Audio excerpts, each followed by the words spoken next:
निजुक्ति दिशा ओडिशार भ्यूअर्स मानक स्वागत। आजिकार वीडियो रे आमे देखिबा पीएमसी केंद्र विद्यालय नंबर 6 जहाँकि पोखराईपुर भुवनेश्वर रे अछि तेतरे रिक्वायरमेंट आछि। प्रीवियस वीडियो रे आमे पीएमसी केंद्र विद्यालय नंबर 5 जहाँकि भुवनेश्वर थिला तार रिक्वायरमेंट देखि दिथिले टीचिंग पोस्ट पई। सेति पई जदि आपण देखि नाते ताले प्रीवियस वीडियो को जाई देखंतु एवं फ्रेंड मानक सहित शेयर करंतु जहाँ जो फ्रेंड माने भुवनेश्वर अछन कि पीएम केंद्र विद्यालय रे अप्लाई करबा को चाहउछन्ती। अप्लाई किपरि करिवे, सैलरी केते रहिबो, कोन कोन क्वालिफिकेशन देखिबे, वीडियो रे लास्ट पर्यंत देखंतु तापरे जानि परिबे। पीएमसी केंद्र विद्यालय नंबर 6 एवं 5 दुईटी जाकर इंटरव्यू डेट 11 मार्च 2026 9:30 रहुची। पूरा डिटेल्स देखि देथिले। पीएमसी केंद्र विद्यालय 5 जहाँकि रिक्वायरमेंट जो टीचिंग पोस्ट पई रहुतला पीएमसी जो पीजीटी टीजीटी पीआरटी जो ये तीनोटी पोस्ट आमे प्रीवियस वीडियो रे देखि देथिले। एबे देखिबा पीएमसी केंद्र विद्यालय नंबर 6 पोखराईपुर भुवनेश्वर बाल भर्ती का teacher, Odia language teacher, game coach, music dance coach, game instructor माने yoga instructor, computer instructor, self defence trainer, specific special educator एवं नर्स काउंसिलर ए सबरो आपणकर रिक्वायरमेंट रहुची। रिक्वायरमेंट रो आपण डाउनलोड किपरि करि परिबे। आपण जदि ए जो कमेंट बॉक्स रे जिबे, कमेंट बॉक्स रे उटे लिंक मिलिबो। लिंक रे आपण क्लिक कले आपणकर एई भलिया वेबसाइट को विजिट करि परिबे। एई भलिया वेबसाइट रे आपण तळे इटे लिखा हैछि PM walking in interview 26-27 section एटी आपण डाउनलोड करि परिबे। एटा को डाउनलोड करि परिबे किबा डायरेक्ट कमेंट बॉक्स रे गले आपण एई भलिया भी पीडीएफ लिंक मिलिबो। पीडीएफ लिंक रे आपण डायरेक्ट भी ये करे। कमेंट बॉक्स रे निजर डिस्ट्रिक्ट लिखिबा को भूलंत नहीं, कारण निज डिस्ट्रिक्ट लिखले मु सेई डिस्ट्रिक्ट ही वीडियो आनिबा को आपण पाखु चेष्टा करिवे।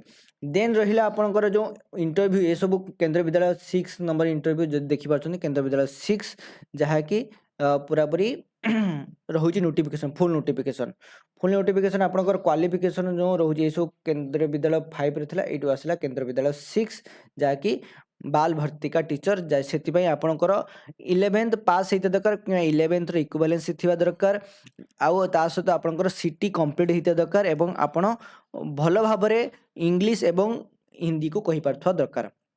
आपणकर स्पोकन इंग्लिश हिंदी एवं इंग्लिश रे भल होता दरकार कम्युनिकेशन स्किल्स। से बेला कंप्यूटर इंस्ट्रक्टर पई आपणकर बी बीटेक कंप्यूटर साइंस होता दरकार कि BCA MCA MSc computer science होता दरकार, MSc electronic with computer science, MSc IT होता दरकार, बीएससी कंप्यूटर साइंस आ भीतर कौन से दिले आपण अप्लाई करि परिबे। बैचलर किंबा ता सहित आपन bachelor degree subject math with PGDCA होते भी आप अप्लाई करेंगे। देन पोस्ट ग्रेजुएशन पीजी सहित जदि आप पीजीडीसीए करूँ ओ लेवल ताले भी आप अप्लाई करेंगे। से भाई ओडिया टीचर पर आपणकर मोस्टली भी ओडिया इलेक्टिव सब्जेक्ट होता दरकार आपणकर कौन ना 10th 12th रे। आपणकर म्यूजिक कोच पर आपणकर म्यूजिक डांस कोच पर आपणकर सीनियर सेकेंडरी सर्टिफिकेट थे दरकार, मीन्स आपणकर 11th 12th सर्टिफिकेट थे दरकार। ता सहित आपणकर म्यूजिक डांस रिकॉग्नाइज्ड यूनिवर्सिटी अनुसार आप डिप्लोमा करथिया दरकार। ठीक से भाया एजुकेशनल काउंसलर आपणकर बीए बीएससी साइकोलॉजी करथिया दरकार। आपणकर मिनिमम 1 इयर्स एक्सपीरियंस थिबा दरकार आपणकर गार्डियन को सहित इंटरेक्शन करिया पय। देन आसला आपणकर नर्स आपणकर नर्सिंग हिता दरकार। से भाया गेम कोच पय आपणकर ग्रेजुएशन सहित फिजिकल एजुकेशन आपण डिप्लोमा करिथा दरकार। से भाया वोकेशनल पय आपणकर बी बीटेक एमटेक आपनको 1 ईयर एक्सपीरियंस थिया दरकार। योगा टीचर पय ग्रेजुएशन करथिया दरकार, ता सहित गुटे वर्षर एक्सपीरियंस थिया दरकार एवं सेल्फ डिफेंस ट्रेनर पय 12 पास सहित मिनिमम 1 इयर्स एक्सपीरियंस रहिथिया दरकार। आपणकर जो ए सब बोले आपणकर बीडी भी आपणकर किछि जिनिस डिपेंड करूछि। देन आसला सैलरी आपणकर बाल भर्ती का टीचर पय 21250 टंका, कंप्यूटर इंस्ट्रक्टर पय 26250 टंका एवं कंप्यूटर इंस्ट्रक्टर प्राइमरी पय जो प्राइमरी 21250 टंका। मिनिमम आपणकर माने जो केंद्र विद्यालय नंबर एबे जो 6 रे 21250 टंका ही आपणकर रहुछि। केवल एजुकेशनल काउंसलर पय ही आपणकर 26500 टंका ही रहुछि।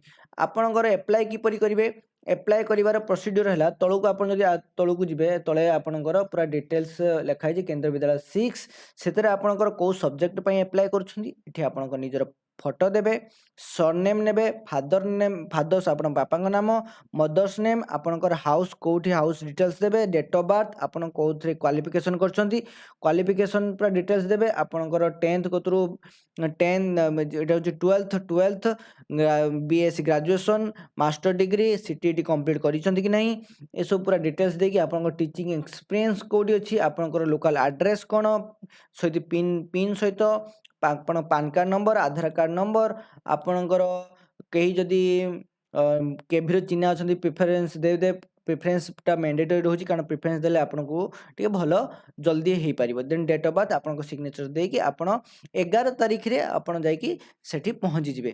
ଦେନ୍ ଏହା ଥିଲା କେନ୍ଦ୍ର ବିଦ୍ୟାଳୟ।